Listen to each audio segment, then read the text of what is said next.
ত্রিপুরা থেকে, ত্রিপুরা আপনারা বুঝতে পারছেন ত্রিপুরা কোথায়, ত্রিপুরা থেকে, ত্রিপুরা আগরতলা থেকে আমার কাছে এসছে as a Malda district. Malda ডিস্ট্রিক্টে এসে আমার কাছে অনেক কথাবার্তা হয়েছে এবং যে কাজে এসছে সেটা হচ্ছে IIPF। তিনি অনেক দূর থেকে কিন্তু আমার কাছে এসছে। যাই হোক, প্রথমে আমি বলতে চাই যে আমি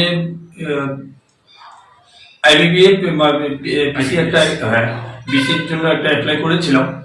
তো অ্যাপ্লাই করার পরে আমাদের ত্রিপুরাতে এমন কোনো সুযোগ সুবিধা বিশেষ করে নেই, তারপরেও যে সুবিধা আছে আমার করতে একটু অসুবিধাই হচ্ছিল। তো জাহাঙ্গীর ভাইয়ের একটা চ্যানেল আছে, ও চ্যানেলটাতে দেখে আমি জাহাঙ্গীর ভাইয়ের ডিসক্রিপশনে যে নাম্বারটা ছিল ওটা নিয়ে আমি একটা ফোন করেছিলাম ভাইকে। তো ফোন করার পরে দেখা গেল ও ভাইয়ের সঙ্গে কথা বলে ভালো লাগলো। তো বাস 2-4-5 দিনের মধ্যে সবকিছু রেডি করে দিল, আমি চলে এলাম মালদাতে বাচ্চার জালে। তো আসার পরে ভাইদের সঙ্গে দেখা হয়, এত ভালো লাগছে যে ওরা আমাদের জন্য বসে আছে, কিন্তু আমরা ওদের জন্য কিছুই করতে পারছি না। এখন দেখি, আগে প্রথমে আমার নিজের সার্টিফিকেটটা নেব, এরপরে দেখি। ভাই অনেকজন কি হয় যে দূর থেকে আসার অসুবিধা হয় যে ওখানে যাবো কি করবে না করবে।